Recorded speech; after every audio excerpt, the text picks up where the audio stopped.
Hi everybody. Well, I'm in New Jersey today, in Camden, believe it or not. And as you can see behind me, I have these big guns behind me. I'm touring the USS New Jersey, which was a battleship that was decommissioned in 1991. It was built at the Philadelphia Naval Shipyard, which is just over my left shoulder here down the river, in 1942, and it saw action in World War II, Korean War, and Vietnam War, and also some of the other little wars we had in the 80s and 90s. The last war it participated in was Desert Storm in 1991, and it was shortly decommissioned thereafter. And it's really nice being on this ship because I can explain to you some of the equipage on this ship, because I was a damage control petty officer, and what I used to do was like a glorified janitor, and I used to have to do all the maintenance on some of the firefighting equipment. I did the float coats for the guys on the flight deck when we had to go up there for underway replenishment. Like for here, for example, here is a I don't know if you can see that. That's a fire strainer with a Y gate there, and that wide part there is called the marine strainer. And during firefighting, what they used to do is they used to draw from the ocean, but sometimes some of the sea life would end up getting in the water, so that marine strainer was used to get all the filter out all the, like the shrimp and all the other sea creatures that used to get in the water, and they would use the rest of the water just to fight the fire. And as you can see, I'm right across from Philadelphia. There's the city of brotherly love over there. And that three-masted ship over there is the USS Olympia, and that's Penn's Landing. And you can tour it. It's an old-fashioned ship. As a matter of fact, when I was stationed in the Navy in 1991, I was attached to the Philadelphia shipyard, and I remember somebody having their re-enlistment ceremony over there. So, very historical area we have here. And you can see that the deck is teak wood, and you can see that it's angled up. When you go up there towards the forecastle or the bow of the ship, you can see the Union Jack.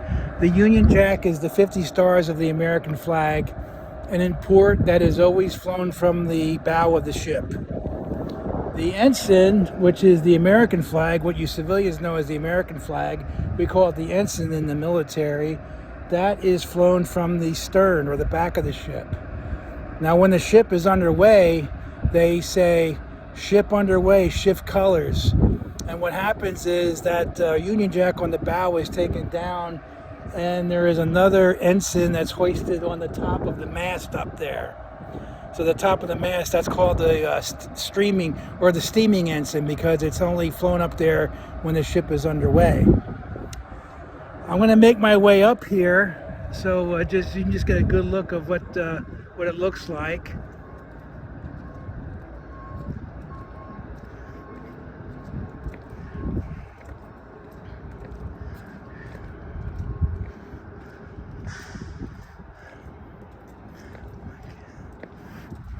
Here's a sight for a 50 millimeter, I guess, or 50 caliber machine gun.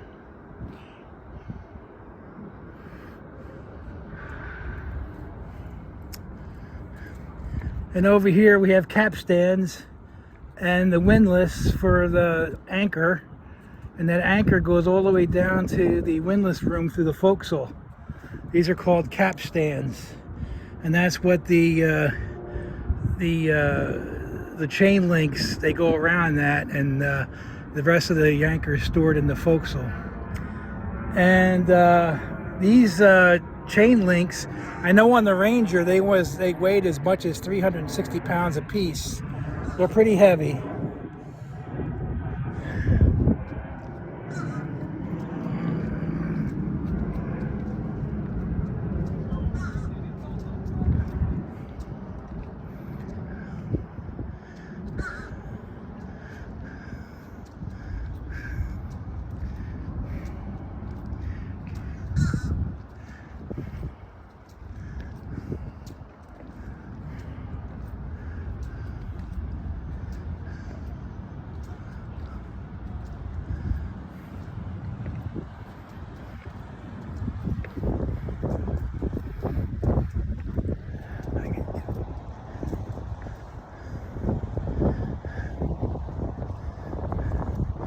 There's the chain going down into the forecastle right there.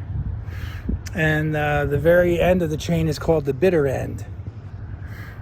Also, I did maintenance on these fire hoses when I was in as a damage control petty officer. You have this extra wide one. I forget what the inch. I think this is a 3-inch hose here. And I don't see any applicators up here. I'll show you what an applicator is later. But it's a long, thin extension made out of metal that you attach to the end of the hose, like for spray. And pretty interesting. I learned a lot in the Navy. And there's the view from the very top. I'm on the very bow of the New Jersey looking back. And you can pan, this is the Delaware River right here. Back there, that bridge is the Walt Whitman Bridge. And I think that's a casino over there, I think. You have a condo over there. And here's downtown Philadelphia over here with the Olympia, like what I mentioned before.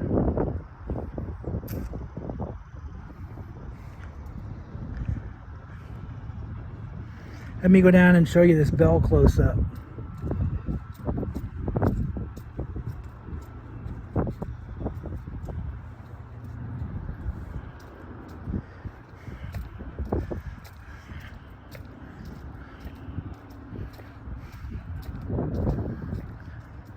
Yep, USS New Jersey, 1943.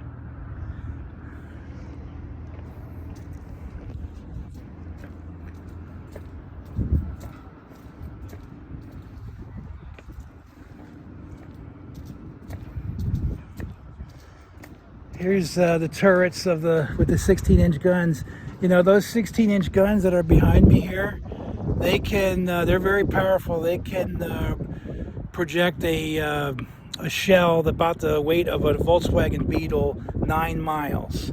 That's how powerful they are.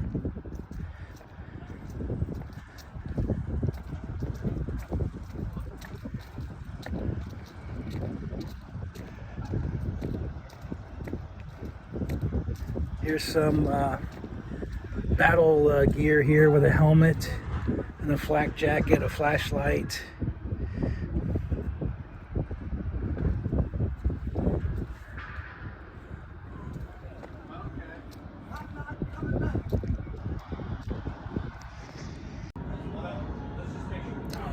Here we have a quick-acting watertight door, and that's how you open it. Is you just pull this here, and it activates the dogs. All these are called dogs.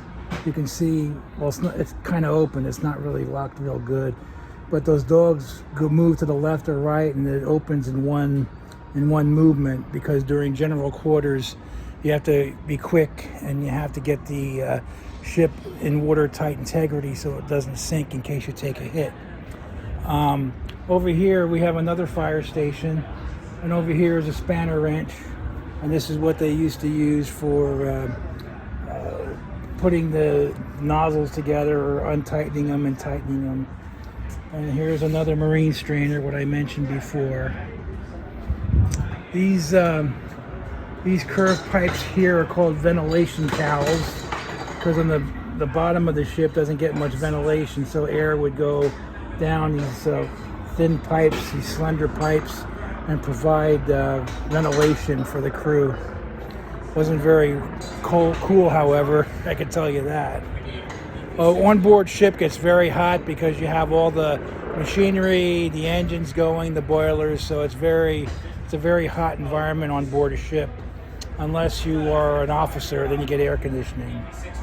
And over here we have another gun mount. It's very dramatic because it's pointing over towards Philadelphia, and that makes a good picture there. This is a 50 caliber machine gun, Mach 2 Hotel Bravo. And there's a little bit of warning about firing it, and all do's and don'ts. I'm now inside one of the turrets of the USS New Jersey. This is where the crews It would take up to 80 people to get the 16-inch guns firing. And then over here they have a diagram taken from a Navy manual showing how well trained you had to be to get this done. I mean, there was a lot of pay attention to detail with this. So the men had to get 30 seconds to fire one shell. Pretty interesting. And over here we have a battle lantern, that yellow lantern on the wall. And I used to have to do the maintenance on those. There were two types. There was a portable battle lantern and one like this, which was permanently affixed to the wall there. And if the ship lost power and you didn't get any lights, these would activate so you could at least see your way through the hallways. Hi again. This yellow sign behind me on the wall here is called the bullseye. And what a bullseye shows is the area where the compartment is in relation to the ship. Ship compartmentation is like ribs in your body. So for example, on this bullseye here, we have number 1, that means it's on the first deck. So the way the ship is, you have a first deck, a second deck, a third deck, etc. And this is frame 60. So frame 60, so we're pretty forward in the ship. 0 means that it's on the center line of the ship. If it was an odd number, that means it would be starboard side. If it was an even number, it would be port side. The M designation means it's a munition space, because this is where they fired the projectiles from, the missiles. And right here, these frames here where it says frame 60 to 63, well, 60 is the most forward frame of this compartment, and it goes back to 63. So where I'm standing now, there's 3 spaces here. I forget what the number of inches it was, but we have 60 to 63, and then the next space over might be frame 64, and et cetera, all the way to the back of the ship. G1 division, that's the division on the ship that had cognizance of the space, was responsible for its security, for its cleanliness, etc., and making sure all the maintenance was done. All divisions on the ship, whether it be the mess decks, medical, the gunner's mate, supply, whatever, each had spaces, and they were all responsible for their spaces, cleanliness and maintenance and security. And the bullseye tells you who was responsible. In this case, it's G1 division, which meant gunner's mates. I don't know, I forget what the bottom thing means, A213B. I'd have to look that up. I forget what that is. But it's pretty interesting. It's bringing back a lot of memories to me.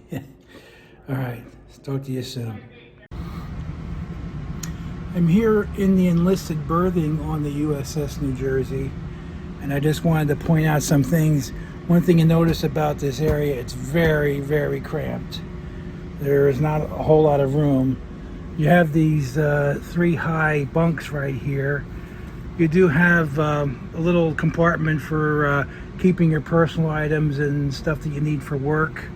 Like here we have some Mickey Mouse ears, cigarettes, etc. All stuff that you need, shoe shining kit. Up here we have what are called EEBDs. An EEBD is called an emergency escape breathing device. And if your compartment catches fire, that's supposed to get you out. It gives you about 15 minutes of air so you can get out. And what you do is you place it over your head, and it activates by air, and it gives you enough to get out for 15 minutes. It's not supposed to be used for firefighting. For firefighting, they have OBAs, which are called oxygen breathing apparatuses. But that's in the repair locker. And if I find a repair locker on board here, I will let you know. But that's for just getting out of the compartment. And as I go further on down, you can see like you have chess pieces, checker games here, so the men can, can have some recreation. We have a TV for closed circuit TV. Each we had on the carrier a closed circuit TV station, It was called Cran, for like Kran, the Ranger. And what they would do is they would show movies. Sometimes during the holidays, you'd have stand down, which you wouldn't work. You could come down to the berthing area and watch movies all day because you're not really doing anything. Over here we have what's called a watch, quarter, and station bill. And every member that's attached to this berthing, they would have their name, what division they're in, what battle condition the ship is in, whether X-ray, yoke, or zebra. I will get with that later in more detail. Oh, where your watch station is in port and also at sea, and miscellaneous emergency information here when the ship is in port or at sea. What your specific job. When I was in the Navy, my job was in a repair locker. I was on a fire team, so I had to wear a fire helmet and I had to don one of those OBAs. I was on a hose team, so in case the ship had a fire, I had to go fight the fire in a compartment. There's also you can try a bunk here for the general civilians. I know what a bunk is like, so I'm not going to try it. I already know. And here's more. You notice they don't have the Playboy magazines anymore. They got rid of those. But you do have cards, you have shaving cream, a magazine, and it shows how all your gear is supposed to fit inside the coffin locker. We call these coffin lockers because they fit under the bunk where you sleep, where your mattress is.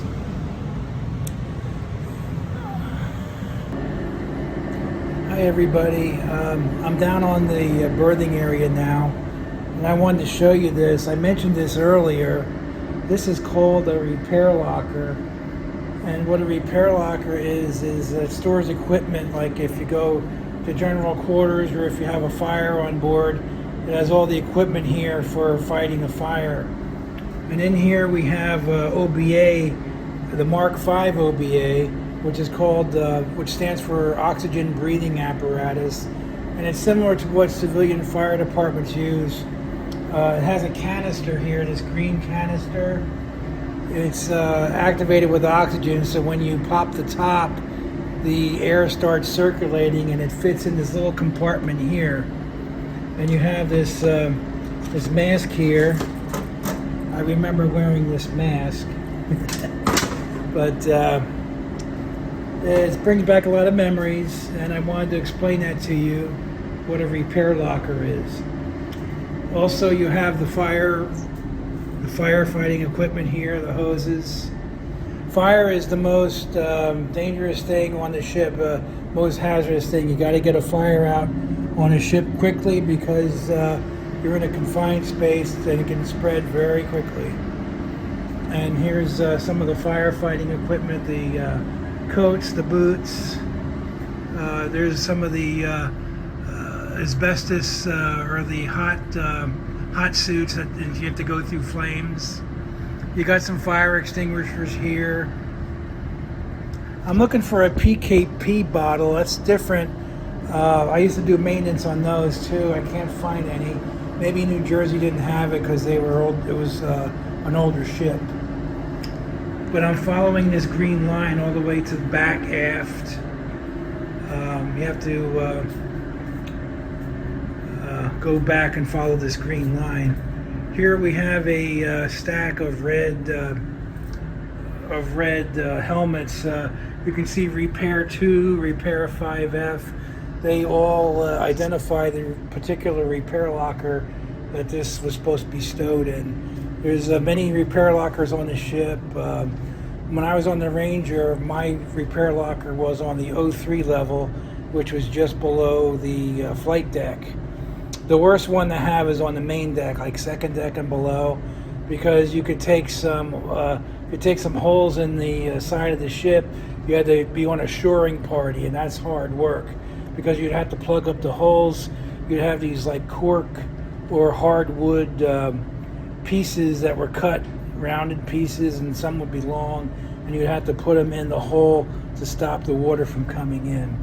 But fortunately, I didn't have to deal with that because I was on the 03 level, And if you have holes up that level, you're going to be ready to abandon ship anyway. But this is all very interesting. I want to tour more ships now. This is so interesting.